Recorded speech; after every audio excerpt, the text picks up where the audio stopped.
اب اس مسجد میں جانا مجھے اچھا نہیں لگ رہا تھا۔ میں پھرتا پھراتا ایک بہت بڑی مسجد میں جا کر بیٹھ گیا۔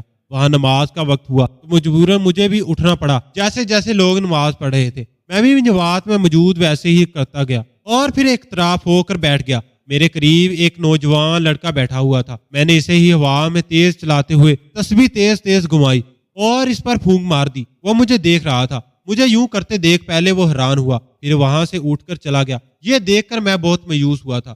خیر رات تک میں مسجد میں بیٹھا رہا، کوئی بھی دام درود کروانے والا نہیں آیا۔ میں دل ہار چکا تھا۔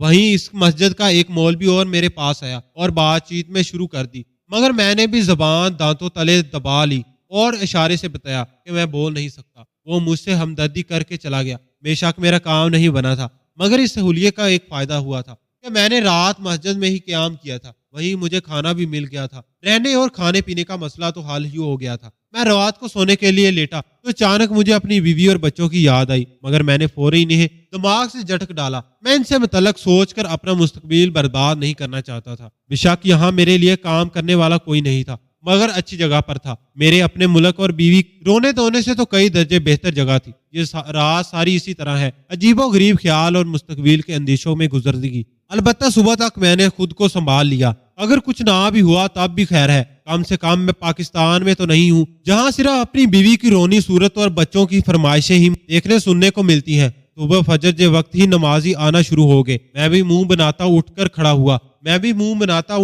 ہوا اور بالکل دوسرے کی طرف دیکھا نمازی دعا مانگ کر ایک سوائڈ پر بیٹھ گیا۔ دل چاہ رہا تھا سو جاؤں، مگر مسجد میں ایسے سونا مناسب نہیں تھا۔ میں اٹھ کر باہر نکل آیا اور ایک پارک میں جا کر شام تک خوب نیند پوری کی۔ مجھے اپنی زندگی اس وقت بہت فضول لگ رہی تھی۔ نیند پوری کرنے کے بعد نیاز کے لیے کوئی ٹھکانہ ڈھونڈنے نکل پڑا۔ 5 ہی دنوں میں تھکا کر میں چور چور ہو چکا تھا۔ عصر کے وقت مسجد میں واپس پہنچا تو نماز پڑھنے کے لیے جماعت کھڑی ہو رہی تھی۔ میں بھی جلدی آنے پر پچھتاتے کے ساتھ جماعت کے ساتھ کھڑا ہو گیا۔ اتنا تو میں جانتا تھا کہ نام بنانے میں وقت تو لگے گا، اب اور کوئی دوسرا راہ بھی نہیں، تو میں نے اسی راہ پر چلنے کا ارادہ کر لیا۔ نماز پڑھ کر فارغ ہوا تو سوچا اب مجھے یہاں سے باہر چلنے جانا چاہیے، تھوڑی سیر کرتا ہوں اور رات کو واپس آ کر آرام سے سو جاؤں گا۔ میں اٹھا ہی تھا جب مجھے پیچھے سے کسی نے پکارا۔ میں نے چونک کر دیکھا تو وہ کل والا لڑکا تھا جس پر میں نے اسے پھونک مار کر خود کی پہچان کروانا چاہتا تھا۔ وہ کھڑا مجھے مسکراتے ہوئے دیکھ رہا تھا۔ میں چپ رہا۔ وہ خود دھیرے سے میرے پاس اور سلام کے لیے ہاتھ بڑھایا۔ میں نے سلام لیا تو اس نے میرا ہاتھ چوم کر آنکھوں سے لگا لیا۔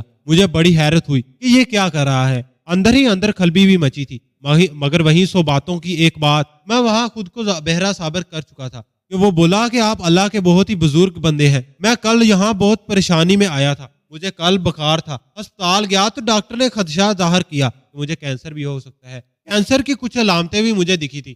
رپورٹ ہوئی تو کیا گیا، میں پریشان ہو گیا تھا۔ سوچا کہ گھر جا کر کیا بتاؤں گا، میری ماں بہت بیمار ہے، میری بیماری کا صدمہ کیسے برداشت کر سکیں گی۔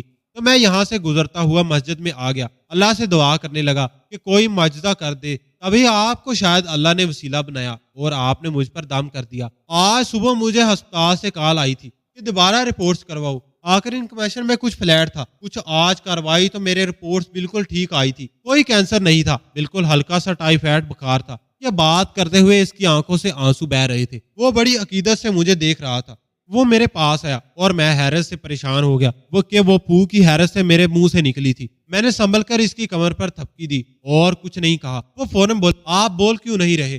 آپ کو میری کوئی بات بری لگی ہے کیا؟ سبھی پیچھے سے مسجد کو ایک خادم ہمارے پاس آیا، شاید وہ پیچھے کھڑا یہی بات سن رہا تھا۔ اس لڑکے کو دیکھ کر بولا یہ سن نہیں سکتے۔ ہماری مسجد میں جان کر وہ لڑکا بڑا دکھی ہوا، مگر وہ سنبھل کر بولا آپ میرے لیے دعا کیجیے گا۔ میں نے مسکرا کر اس بار میں سر ہلا دیا۔ مجھے بے تحاشا ہنسی بھی آ رہی تھی، مگر میں ضوابط کیسے کر رہا تھا؟ اگر میں اس موقع پر ہنس تو بنا کام بگڑ سکتا تھا۔ میں اپنے جاننے والوں کو آپ کے متعلق ضرور بتاؤں گا، پتہ نہیں کس کے لیے کیسی آسانی ہو جائے۔ یہ سن کر میں بہت خوش ہو گیا تھا کہ چلو ایسے ہی چلے گا کام۔ اب میں نے جو ہی اس کا ہاتھ تھاما تو مجھے اپنی ہتھیلی پر پیسے محسوس ہوئے۔ وہی اشارے سے منت کرنے والے لہجے گا، بہت دل سے دے رہا ہوں۔ الٹرا ساؤنڈ کو دیکھا تو وہی اشارے سے منت کر کے وہ لہجے میں گیا، بہت دل سے دے رہا ہوں۔ کچھ تو میں بھی بڑا تھا، مگر واپس بھی تو ڈالنا تھا۔ ایسے ہی کرتے تھے۔ پاکستان میں بابے ایک دو دفعہ منع کرتے مگر مرید اور زیادہ اصرار کے ساتھ نہیں پیسے دے جاتے تھے۔ اب بھی یہی ہوا، جتنا میں منع کرتا جا رہا تھا اس کا اصرار بڑھتا جا رہا تھا۔ بالآخر ہار مانتے ہوئے میں نے وہ پیسے جیب میں ڈال دیے، جس سے اس لڑکے کی خوشی دیدانی ہوئی۔ خیر وہ چلا گیا، میں بھی چپکے سے واش روم کے بہانے آ گیا۔ واش روم میں جا کر جیسے نوٹ گنے جا رہا تھا، میری آنکھیں چمک رہی تھی۔ وہ چند $100 تھے مگر میرے لیے بہت زیادہ تھے۔ وہ لڑکا دیکھنے میں بھی امیر لگتا تھا، تبھی تو اس کو شکار بنانے کا سوچا تھا، مگر وہ اتنی آسانی سے میرے جال میں آ جائے گا اس بات کا اندازہ نہیں تھا۔ مجھے وہ پیسے اگر میں پورا مہینہ بھی نہ کماتا تو میرے لیے کافی تھے۔ میں مسجد سے باہر نکل آیا اور ایک اچھے ہوٹل پر جا کر صحیح تگڑی دعوت اڑائی۔ اس کے بعد سگریٹ بھی پی۔ یہ سب میں نے اپنا حلیہ بدل کر کیا تھا۔ اب مجھے کوئی پریشانی نہیں تھی، بلکہ یقین ہو چکا تھا کہ کوئی نہ کوئی شکار لگ ہی جائے گا، مگر میں غلط تھا۔ 4-5 دن تک وہی کوئی بھی نہیں آیا تھا۔ میں پورا دن مسجد میں رہتا کہ اب کوئی آئے، مگر وہاں کوئی بھی نہیں آیا۔ ایک روز میں مسجد کے باہر آیا تو دیکھا کہ مسجد کے باہر وہی لڑکا کھڑا تھا۔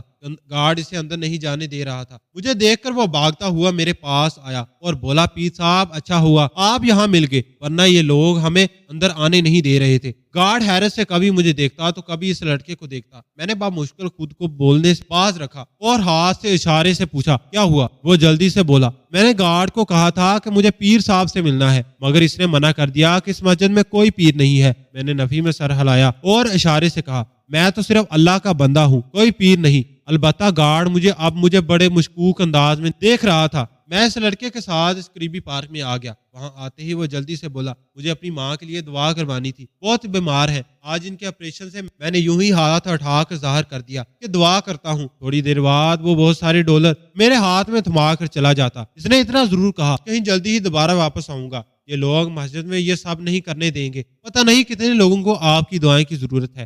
آپ کوئی جگہ دیکھ لیں تو ورنہ میں انتظام کر دیتا ہوں، ایسے میرا بھی اس نیکی میں حصہ ڈل جائے گا۔ یہ سن کر میری آنکھیں چمک اٹھی۔ واقعی میرا مسجد میں رہنا مشکل تھا۔ اپنی لاکھ جگہ ہوتی تو پیری فقیری کا دندہ امیر بہت اچھا چل سکتا تھا۔ میں نے مسکراتے ہوئے اس بات میں سر ہلا دیا اور اس کے جاتے ہی حلیہ بدل کر ہوٹل میں اچھا کھانا کھانے کے لیے چلا گیا۔ زندگی ایک دم ہی یوں بدل جائے گی، میں نے سوچا بھی نہیں تھا۔ بس پھر یہی نہیں، اگلے ہی دن وہ لڑکا مجھے ملنے آیا اور اپنے ساتھ اس کے پاس ایک چھوٹا سا فلیٹ تھا۔ اس نے وہ فلیٹ مجھے دے دیا اور کہا، یہاں پر بیٹھ کر میں لوگوں کی مدد کروں گا، پتہ نہیں کس کو میری دعا کی ضرورت ہوگی، میں کہیں اور شفٹ ہو جاؤں گا۔ میں بہت حیران تھا کہ لڑکے کا عقیدہ اس قدر مضبوط ہو گیا تھا۔ وہ اپنا فلیٹ بغیر جان پہچان کے ہی میرے حوالے کرنے کو تیار ہو بیٹھا تھا۔ میں چپ کر گیا، آخر بول بھی تو نہیں سکتا تھا، البتہ مجھے لوگوں کا تھا وہ یہاں تک ایسے آئیں گے، مگر اس لڑکے نے میرا یہ بھی مسئلہ حل کر دیا تھا۔ پتہ نہیں کہاں سے لوگ خود ہی چل کر میرے فلیٹ پر آنے لگے۔ یہ نظام بھی اس لڑکے نے کر دیا تھا۔ وہ کافی امیر تھا، تبھی اس کے تعلقات بھی بہت زیادہ تھے۔ میں بھی بس بیٹھا تسبیح گما کر اگر پھونک مار دیتا اور لوگ بڑی خوشی میری جولی میں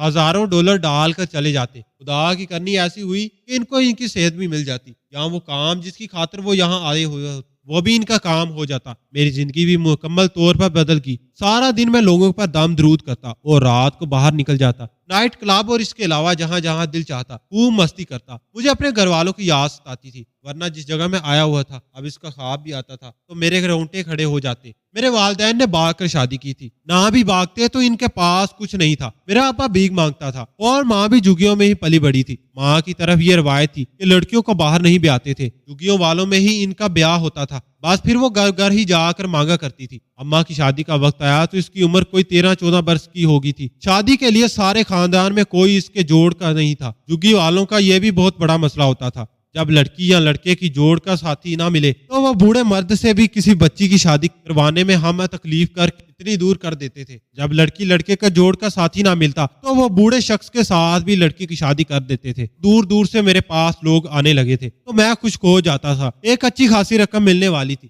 بہت سارے لوگ میرے پاس آنے لگے تھے اور مجھے یہ بھی امید ہو چکی تھی۔ دل ہی دل میں نے یہ بھی سوچتا کہ میں ذخیرہ نہیں کرتے۔ اماں کا کوئی جوڑا نہیں تھا، ایک درمیانی عمر کے قاد سے اس کا بیاہ ہو گیا، ایک تو درمیانی عمر کے مرد سے اس کا بیاہ طے ہو گیا تھا، جس کی کہ اب کسی پاکستان میں بھی بھجوا دیا گیا تھا۔ ان خواتین نے اسی وقت اپنے ساتھ چلنے کا کہا۔ پیسوں کا سن کر میری نیند بھی اڑ چکی تھی۔ ان کے ساتھ گاڑی میں بیٹھ گیا۔ یہ بات مون انداز چلا آیا۔ عورتوں کی قیادت میں ایک کمرے میں داخل ہوا جہاں اسپتال کا بستر لگا ہوا تھا اور اس پر ایک چھوٹا سا بچہ لیٹا ہوا تھا۔ اس پر دم کیا اور بچہ سکون کی شکل میں میری نگاہ پڑی تو میں ٹھٹک کر رہ گیا۔ وہ بچہ جانا پہچانا معلوم ہو رہا تھا۔ میں نے ان خواتین کو ایک نظر دیکھا، ظاہر نگاہوں سے مجھے دیکھ رہی تھی۔ میں نے بھی بچے کو دیکھا تو کبھی خواتین کو وابستہ نہیں کی۔ اس بچے میں مجھے تیش محسوس ہو رہی تھی۔ اس وقت پیچھے سے ایک نورانی آواز میرے کانوں میں گونجی۔ میں چونک کر پلٹا، تبھی وہ بات سنائی دی، ہاں تمہارا ہی بیٹا ہے، شاید پہچانتے ہیں، تمہاری دشواری ہوگی وہ کر کے مجھے تو پہچان رہے ہو نا، یا بھول گئے یہ سب ایک خواب ہے؟ بھلا میری بیوی اور میرا بچہ امریکہ میں آئے تو آئے کیسے، وہ بھی بغیر پیسوں کے؟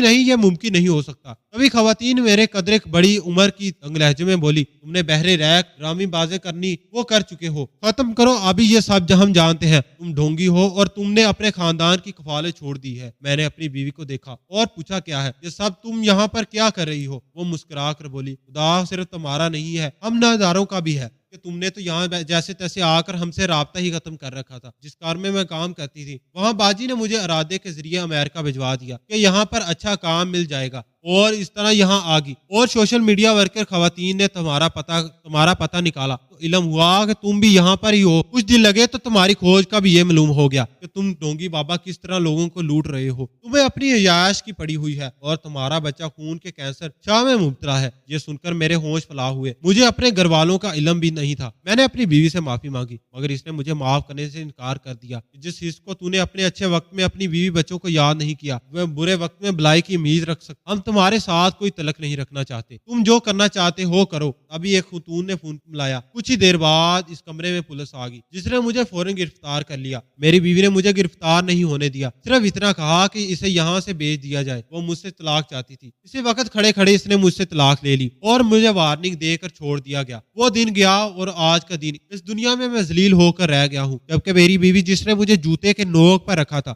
آج اچھی زندگی گزار رہی تھی۔ کبھی کبھی یہی لگتا ہے کہ مجھ جیسا فراڈی اور دین استعمال کرنے والے کے ساتھ یہی ہونا چاہیے تھا۔ ناظرین، آپ کو آج کی ہماری کہانی کیسی لگی؟ کمنٹ باکس میں اپنی رائے کا اظہار ضرور کیجیے گا۔ ویڈیو پسند آئی ہو تو ویڈیو کو دوسروں کے ساتھ ضرور شیئر کریں۔ ویڈیو پسند آئی ہو تو ویڈیو کو لائک کریں اور دوسروں کے ساتھ ضرور شیئر کریں۔ اس طرح کے مزید سبق آموز کہانیاں واقع سننے کے لیے ہمارے چینل حماد وائس کو ضرور سبسکرائب کریں۔ شکریہ۔ آج اچھی زندگی گزار رہی تھی۔ کبھی کبھی یہی لگتا ہے کہ مجھ جیسا فراڈی اور دین استعمال کرنے والے کے ساتھ یہی ہونا چاہیے تھا۔ ناظرین، آپ کو آج کی ہماری کہانی کیسی لگی؟ کمنٹ باکس میں اپنی رائے کا اظہار ضرور کیجیے گا۔ ویڈیو پسند آئی ہو تو ویڈیو کو دوسروں کے ساتھ ضرور شیئر کریں۔ ویڈیو پسند آئی ہو تو ویڈیو کو لائک کریں اور دوسروں کے ساتھ ضرور شیئر کریں۔ اس طرح کے مزید سبق آموز کہانیاں واقع سننے کے لیے ہمارے چینل حماد وائس کو ضرور سبسکرائب کریں۔ شکریہ۔